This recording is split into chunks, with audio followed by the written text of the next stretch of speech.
Chapter 11. Fantasy. Marcus was caught off guard. Natalie wasn't supposed to be home this early. He quickly fished for an excuse.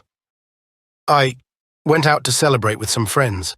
I got the food truck and my food badge finalized today, so I guess I start soon. You're just wasting your time and money with that dumb idea, Marcus. Anyway, I'm hungry, so could you hurry up and get something going on the stove? So why didn't you cook? Come on, baby. You know I can't cook like you. Plus, work was so tiring today. She whined. You're a real piece of work, you know. If you fix my favorite dish, I'll give you some tonight. He sized her up and handed her a bag of McDonald's. Don't worry, I brought some takeout. Then he went upstairs to the bedroom to wait, and once she had finished eating, she followed suit, slipping under the covers with him. He was nose deep in a book on business management, a gift from Debra. Natalie took the book away and turned him onto his back. Disrobing, she lay bare her firm, fit body. Her ample breasts stood at attention as she slid down on top of his already throbbing member. Then, for half an hour, she rode him like a stallion till she was satisfied.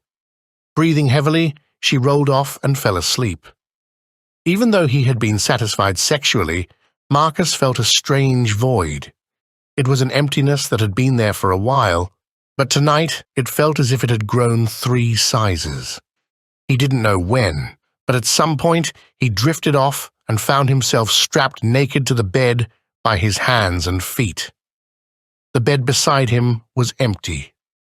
Fear crept up his body as he tried to put the pieces together. Natalie, he called. The light was on in the bathroom, but she didn't answer. Nat? He tried again. The shower turned on, and the sound of hundreds of tiny droplets hitting the tiles echoed through the room. Someone sang softly above the spray, but he could tell it wasn't Natalie. The song was too familiar, like a song his ma used to sing before tucking him in every night. He shuddered. That voice belonged to someone he recognized. Suddenly the water stopped. The door to the bath was slightly ajar, and he could see a shadow moving around slowly. Then the door creaked open, and a leg stepped through the crack. A milky white leg squeezed into a black lace stocking, the toes painted a juicy red. Hope I didn't keep you waiting too long. I'm ready now. A sultry voice purred.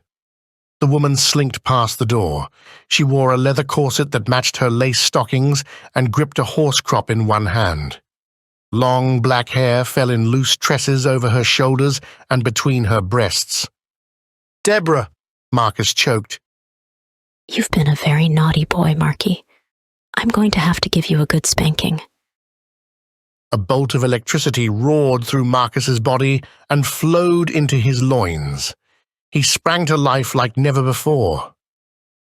When she sauntered over to him and climbed onto the bed, he could feel his heart jumping with excitement. She hit him a few lashes across his tender nipples, drawing out a wince. Somehow this only made him more aroused. Oh my, you really want a taste, don't you? Don't worry, you don't have to wait long. Mommy's going to give you what you want. She got up and stood over his head. Suddenly she wasn't wearing a corset, but a black panty and matching bra. Before he could properly register the sudden change, she began to lower herself onto his face.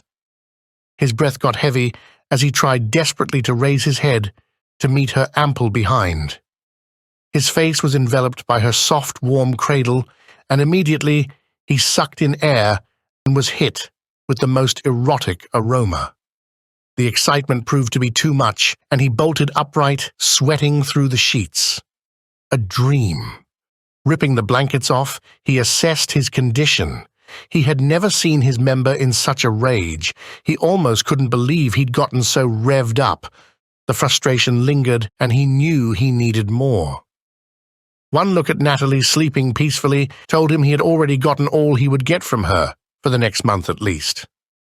He limped to the bathroom and secretly satisfied his own carnal lust, continuing the lurid fantasy and taking it all the way with the Debra from his dream. When he was done, he rolled back into bed but couldn't get to sleep. He stared at Natalie's sleeping face, wondering what this all meant. One thing he could confirm was that he found Debra's body sexually appealing. Her fantasy had now become his. Guilt at touching himself to lewd thoughts about her began to gnaw at his conscience. She was his friend. Plus, he was with Natalie. He wondered if he should tell Debra about his dream since he had grown used to telling her everything. This time, though, he decided it might not be such a good idea.